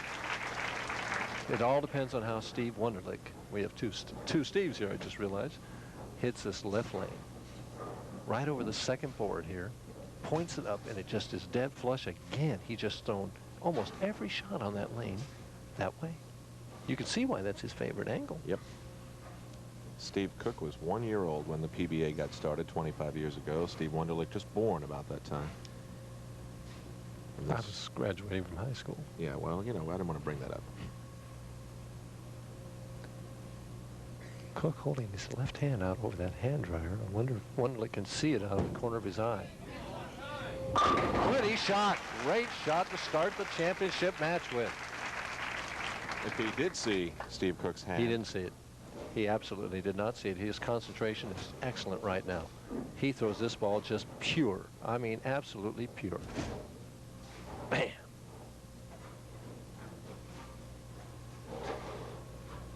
Cook is intimidated by no one.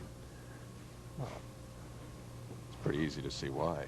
Well, a bowling ball can still intimidate you, you know, even though you got that big body, the heart still beats inside. But he's playing outside on this lane, inside on the left lane.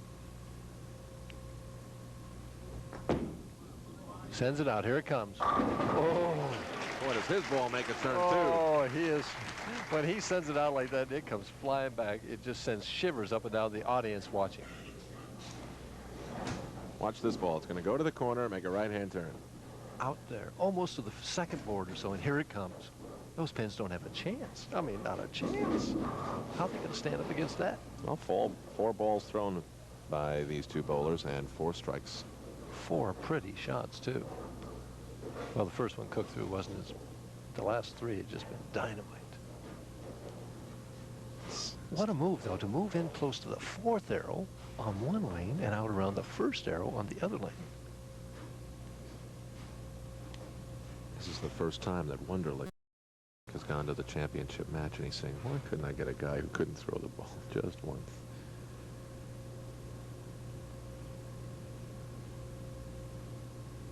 Cook taking a lot of time, a lot of time. Here comes his light. It's not going to make it. Leaves the 1-3-7. He just gave it too much room. I think he was just worried about going high on this left lane and just sent it out the window. The way Wonderlick is bowling, this is a very important spare. He needs to convert this spare. He wants to go to the right of the head pin and send the head pin into the 7. Convert the washout.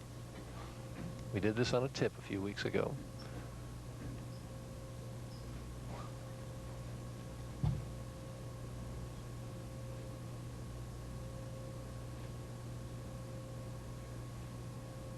Steve taking an awful lot of time.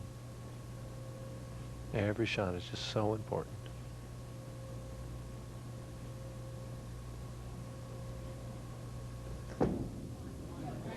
And, oh, right around. What a bad break. The head pin wraps right around that 7. There's nothing that infuriates a bowler more than that, to convert that washout, and the head pin wraps right around that 7. Watch it. He goes right perfect, hits the head pin, and there it goes right around the 7. Unbelievable. How close you can come and how frustrating it is when you come that close. Wonderlick on his favorite lane, lane 20. He's 15 pins ahead, can increase it to 25. Gave him more room. First time he threw a bad shot on that lane, and he's mad at himself. He leaves the 2-4-8 and keeps Cook right in the match. Boy, he could have really put the hammer on him. Mike, you and I have been talking about how close he's come to dumping it into the gutter. That one was half a board away. Half a board away, right? One of the things about playing that angle, Alan, is that you have to be totally fearless of the channel. You cannot concern yourself with the channel, even if the ball goes in. Even if the ball goes in. And a tough spare makes it perfectly. Makes it perfectly. But he blew an opportunity there in his favorite lane to really jump out ahead. It's 12 pins now. Each player with 27 in the first, Wonderlick 47 in the second with a spare, Cook 55 and open in the 3rd frame. The difference, 12 pins.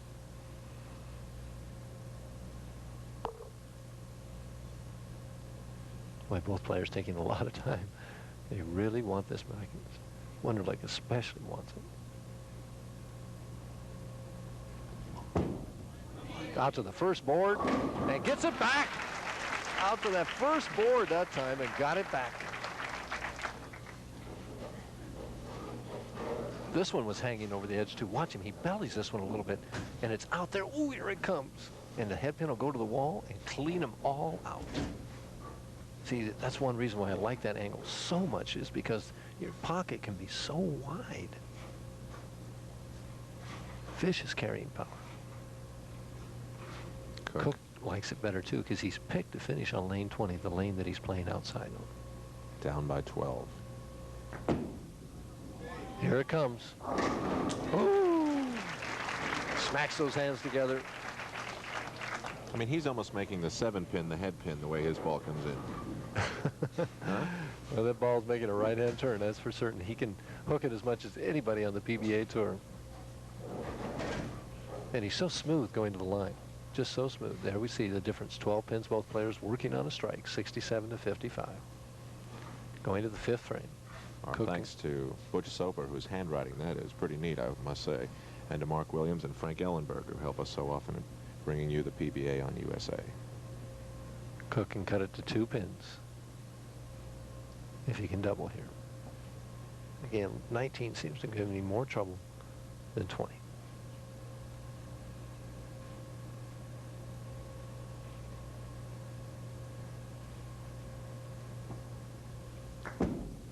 But he moved outside. He moved outside and got the strike. He gave up on the inside angle. Amazing. In the middle of the game, he made that move. And got the double. 2-pin difference. Well, we're at the midway point of what is proving to be a very tight and interesting championship match in Limerick, Pennsylvania. We're on Route 422 in PA, and we'll be back.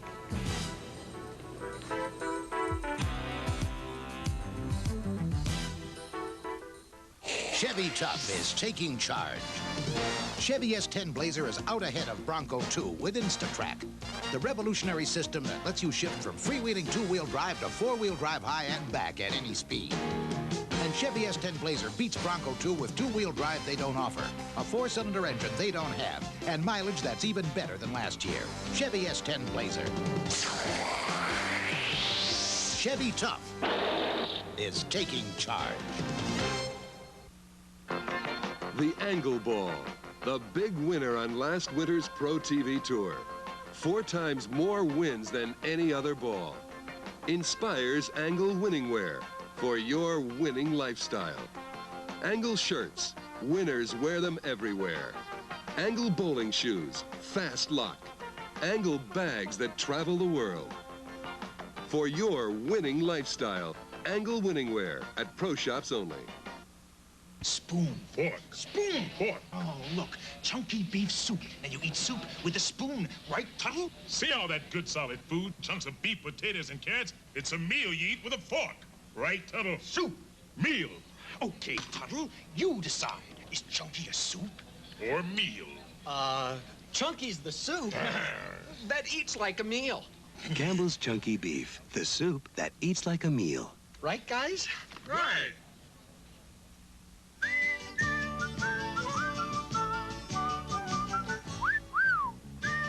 Fresh and clean as a whistle. That's Irish Spring. Fresh and clean as a whistle. Irish Spring's green and white stripes have 2 truly effective deodorants. 2 deodorants. And a fine, fresh scent. So you're fresh and Clean as a whistle. that's Irish Spring deodorant soap. Gets you fresh and clean as a whistle. Steve Wonderlick set to go on the right-hand lane, leading by 2 pins. And he's working on a strike. This is his favorite lane. He missed it the last time. He must take advantage and hit his favorite lane now. He's got to. It's high. Just a hair tight. He was just a hair soft with the speed. Not much. Boy, twice in a row he misses his favorite lane, and he is upset. He's watching that target all the way. See that follow through, whistle through. He's saying, hold. Oh, unmentionable. Cross lane at the 4-pin.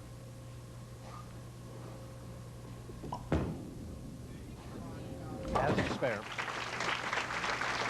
And another opportunity goes by the boards in the 5th frame for Wonderlick. He only gets to bowl on lane 20 twice more this game. Rubbing that ball down hard. And as Mike mentioned earlier, just keeping the oil off his hands and the ball as Steve Cook stares at the TV monitor and the scoreboard.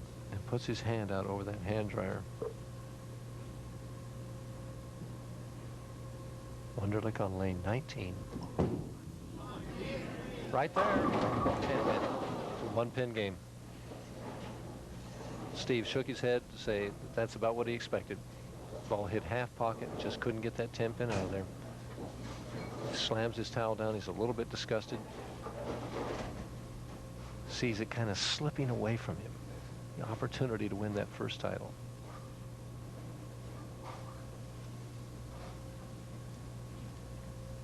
No mistakes. Got to make the spare here.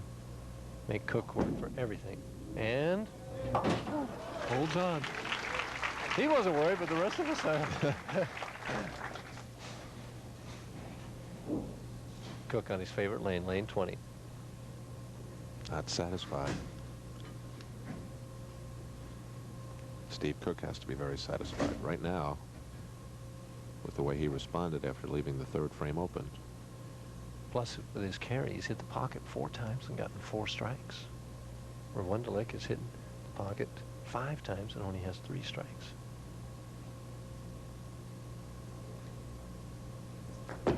Sends it out. Here it comes. And that light hit again. He takes the lead by 9 pins. Boy, that ball just comes roaring in there, and those pins just fighting to get down. And he was worried about that one. His body English carried him about 3 lanes to the left. Let's watch.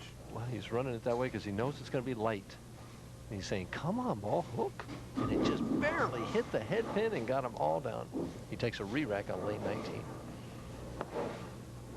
Now, aside from the 1 open frame in the third, Steve Cook is strike city, leading by 9 pins. 85 in the 4th with a double working to 106 in the 5th with a spare up. Can increase it to 19 if he can strike here on lane 19.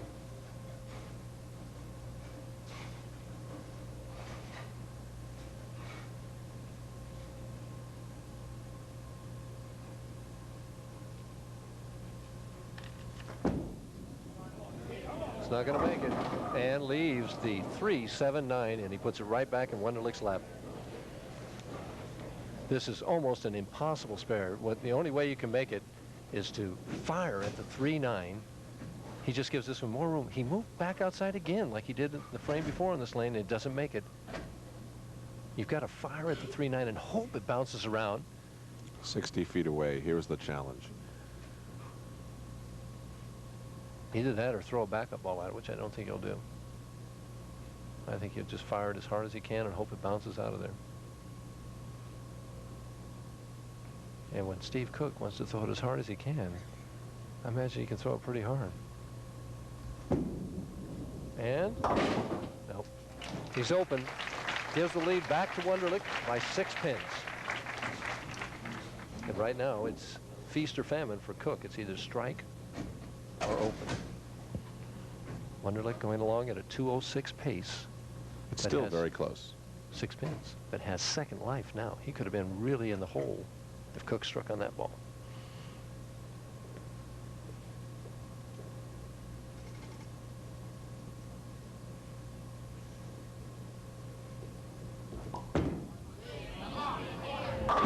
Trips the 4-pin out of there.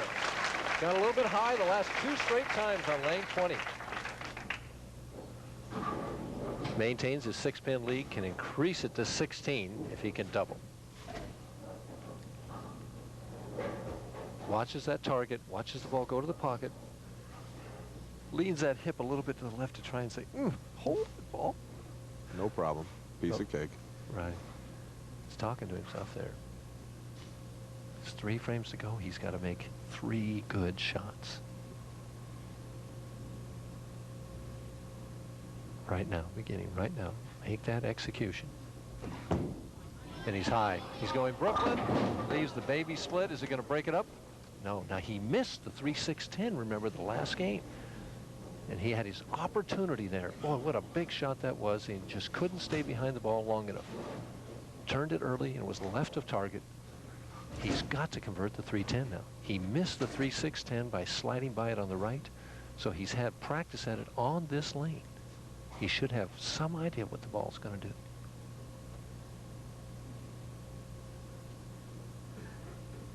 Somebody coughed right in the middle of his approach, and he slides by again. Opens up, and it's back and forth.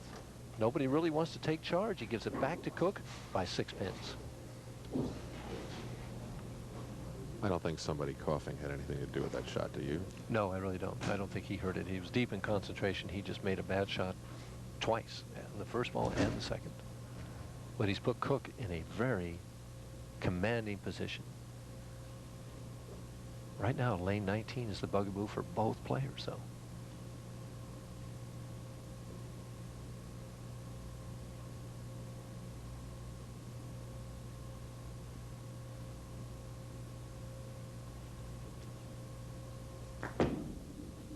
And it's that same, and we've seen that one a few times before. It looks like an instant replay every time as he keeps coming in that same place. He really lifts this one way out of the lane. Great action on the pins. Great action. Watch that hip, and he barely hits it again. And it goes to the wall and just splatters on the pins, just fighting to get down. But lane 19, this is the big shot. He can strike out for a potential 230, which would be an easy win. But he's six pins ahead. If he doesn't strike here, Wonderlick would be in the position, as we see the scoreboard there, 140 with a strike up to 154 in the 8th and open. But if he doesn't strike here, Wonderlick would be in a position to strike out and lock him out. Steve knows it.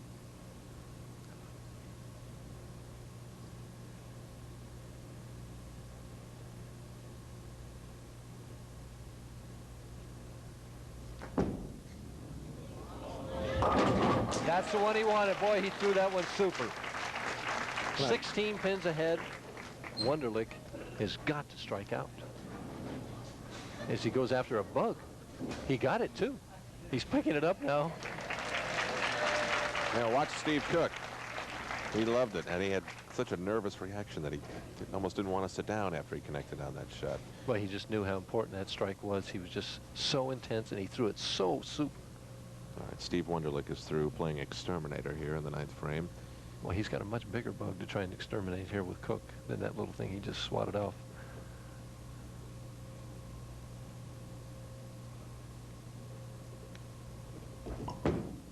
Good shot.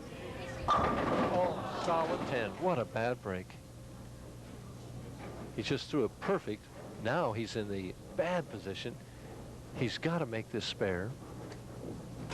He's down on a knee. He knows he's throwing it perfect. He's saying carry. And watch the right hand. Well, we don't get a chance, but he gets at the little circle again. He's got to make this spare and get 3 strikes in the 10th frame to make Cook mark on his favorite lane, so it doesn't look good for Wonderlick.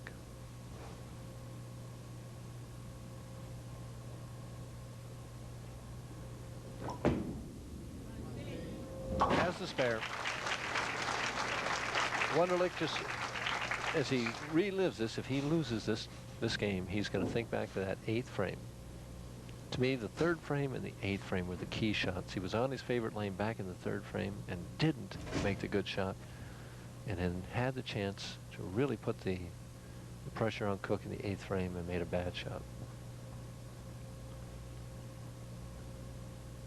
But in a one-game match, that's the difference between the champion and not. We see Cook with 140 and a double working, Wonderlick 154 and a spare up. Wonderlick potential 204. Has to have them all. And leaves the 4-pin, and that's going to be it. Cook is going to be your winner as long as he can keep it on the lane. Steve Wonderlick made good shots in the 9th and 10th frame. Neither one of them struck, and come so close and yet come away with 2nd place and not a victory. Makes that drive to Cleveland a little bit longer. Yeah. Well, I guess now we can point out that this was Mike Durbin's pick, and I feel really badly for Steve, and I don't want to make fun of it at all, but you haven't had one for 2 years, partner. Well, nevertheless, he got awful close. He bowled very well. It was one of the best finals we've had. It really was. Really close all the way through.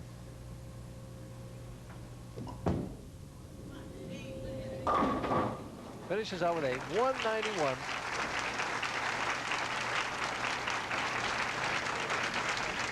What a dramatic turnaround for Wonderlick. That's 40 pins off his previous 2-game average of 231. Bowled a 223 and a 240. And here's the Cookie Monster in the 10th. He'll snap the string. Hasn't won in a year and a half.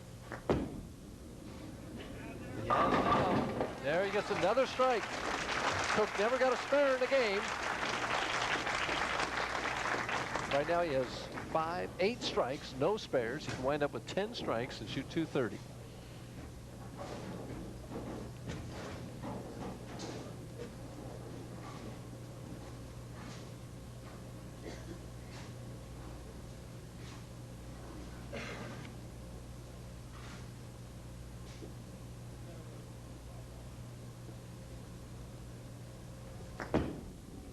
One more time. Bam. 9 strikes. One more for 10 and 230.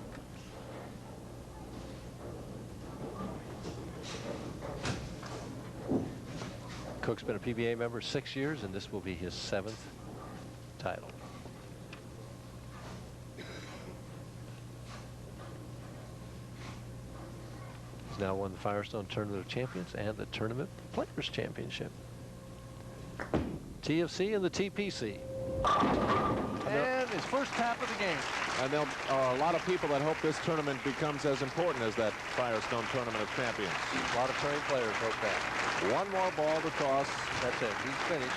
229, 191, the final score. Steve Cook wins the title here in Limerick, Pennsylvania, and we'll be back to give him $13,000 in a moment.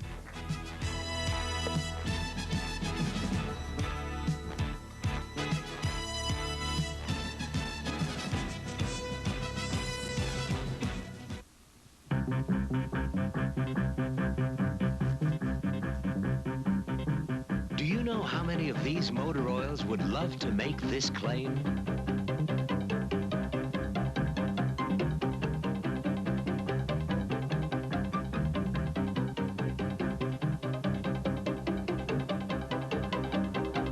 Well, this one can. Mobil 1, the official oil of the '84 Winter Olympics. In the West, where Levi Strauss & Company began, how your clothes feel has always been just as important as how they look. That's why Levi's Action Slacks have an easy care fabric that gives, plus a waistband that moves with you. It's a feeling of comfort that's capturing more men every day. Levi's Action Slacks. A real comfort from Levi's Menswear.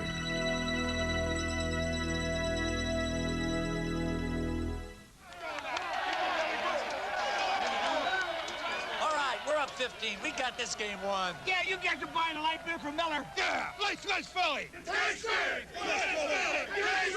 One out to go. Yeah, what can he do to us now? Hey, I'll keep the change. Here's Rodney.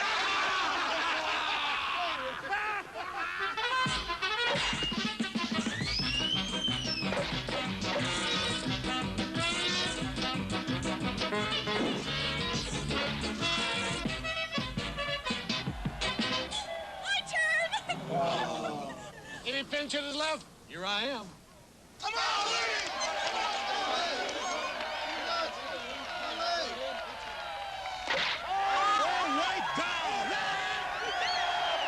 Light beer from Miller. Everything you always wanted in a beer, and less. Hey, wait a minute. This game isn't over yet. I caught that ball.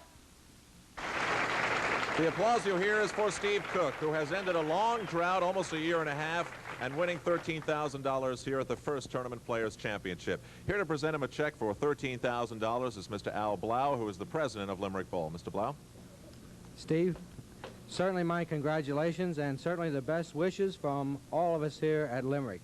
Congratulations. Thank you.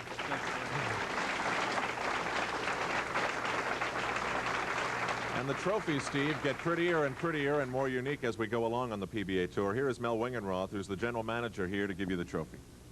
Steve, we're sorry the trophy is right-handed and you're left-handed, but congratulations on your fine win. Thank you. Thank you very much. Thanks a lot. Now, Mike, why don't you step in here? Steve, you had a couple of nervous moments. At a couple of points during that match, you must have wondered what else can go wrong. Well, not really what else could go wrong. I don't know, I feel like I got real lucky today. I wasn't really sure of the lanes that much. I felt like I had the right lane down, but the left lane I was really in trouble.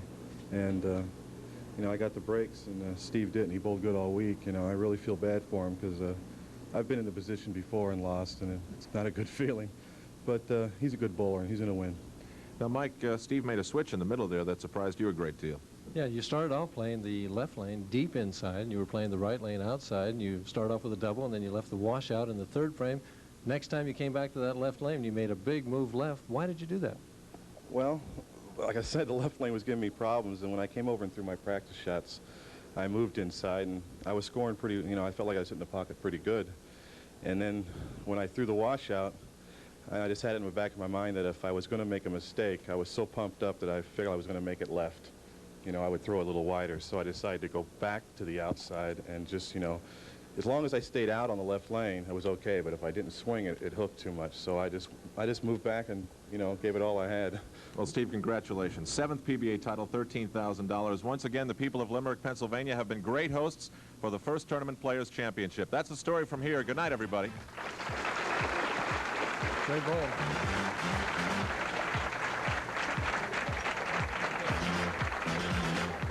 The inaugural Tournament Players Championship on USA has been brought to you in part by light beer from Miller. Everything you've always wanted in a beer and less. By Mobil 1, synthetic motor oil, the best engine protection you can give your car. By Levi's Menswear, makers of Levi's Action Slacks. And by Chevrolet. Chevrolet is USA 1, and USA 1 is taking charge.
New cars are in short supply. That story and more next.